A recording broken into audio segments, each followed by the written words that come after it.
Hi everyone, it's Nicole Moore, low-carb dietitian and the dietitian from Low Carb Keto Health. Happy Friday. I'm popping in today to talk about a hot topic that I get asked about a lot, and that's intermittent fasting. So intermittent fasting is a really great way to create some metabolic health and to also kickstart weight loss, and there's a variety of different fasts that you can do. So I thought I'd give you a few little hints and tips. It is something that you should probably not start until you've done your low carb or keto journey and become a little bit more fat adapted. There you find your insulin levels are more stabilized, and because insulin drives ghrelin and leptin, which makes us hungry and less sort of satisfied, once you're low carb and your appetite naturally drops back, intermittent fasting really becomes a fairly natural process that we start doing anyway. So a lot of my clients who come in after 2 weeks are already saying to me, I'm not really hungry in the morning. So what we start to implement is what we call time-restricted fasting. And time-restricted fasting, we call it a 16-8 or an 18-6. And that's really where we're trying to get people to eat in a smaller window. So let's say, for example, you finish eating at 6 p.m. You say that's it, and you're just going to have black tea or black coffee or just sparkling water. And basically you finish at 6 and then you don't start eating to between 10 a.m. and 12 noon. Now that is a 16 to 18 hour fast. And that seems to be, I guess, a little bit of a sweet spot where you get improvements in insulin sensitivity. And that means, therefore, if your insulin's more sensitive and it's, I guess, a little bit more flatlined over that fasting window because you're not eating anything to spike it, we know that when insulin is flatlined or lower, it allows your body to access your fat freezer more readily, and you can, basically your body can use your fat as a fuel. So time-restricted fasting is just a long window of 16 to 18 hours where you finish at a certain time at night, and then whatever time you finish, you don't start to eat till 16 to 18 hours. And you'll just find that your body will utilize your fat stores more effectively. When you break that fast, it's important to break it with a sort of good quality protein, maybe a little bit of healthy fat and some above ground greens. So maybe you're doing some boiled eggs and some sliced avocado and some cucumber. Don't break the fast with carbohydrate, otherwise you're sort of undoing the work that you put in, which was to create sort of lower insulin. So not eating or time-restricted fasting allows you to create no spikes in insulin, and that allows your body to be able to utilize and access your fat stores more readily. It also is throwing in a little bit of calorie restriction if you skip that breakfast meal. So some people choose in the beginning to just eat the 3 meals they're having a day within that smaller window of 6 to 8 hours. It is even more effective if you're able to skip over that breakfast and then wait till that 16 to 18 hours is up before you eat something, which might be an earlier lunch or just a small snack of some almonds, or some avocado on keto crackers before your lunch. So you can kind of do it each way.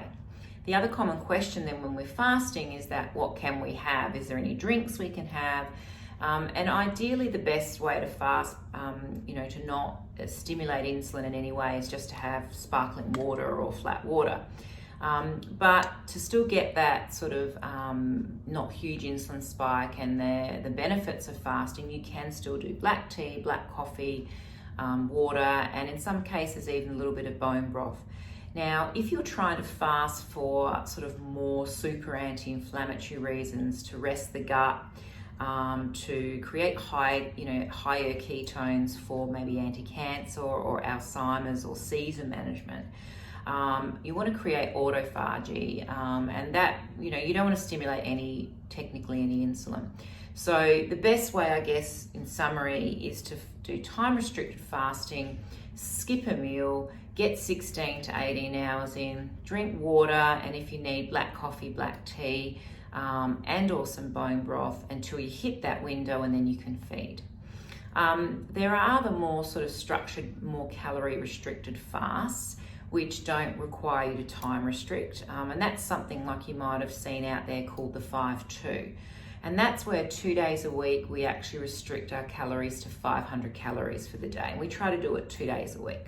So we might do it a Monday and a Friday, or we might do it back-to-back Monday, Tuesday.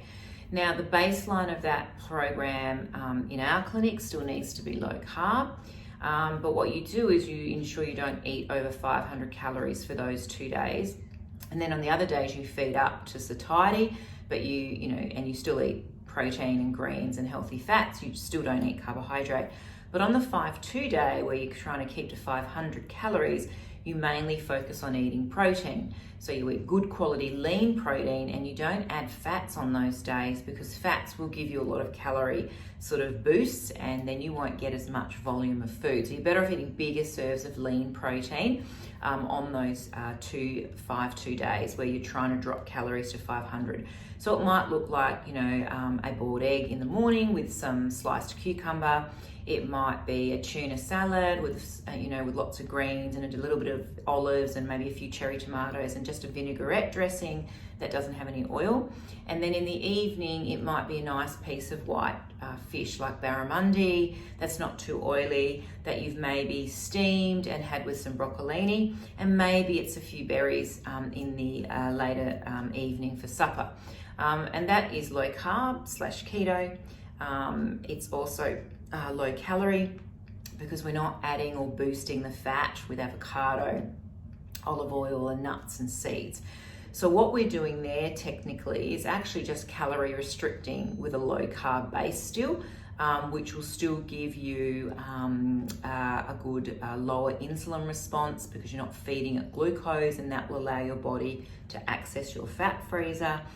You're still going to be spiking insulin to some degree because you're eating some protein, but you're restricting the calories for that day. So that body is forced into using more of your fat stores.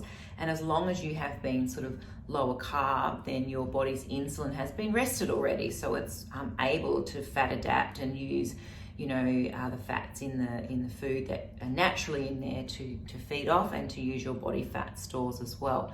So time restricted is one way. Calorie restricted fasting is another way.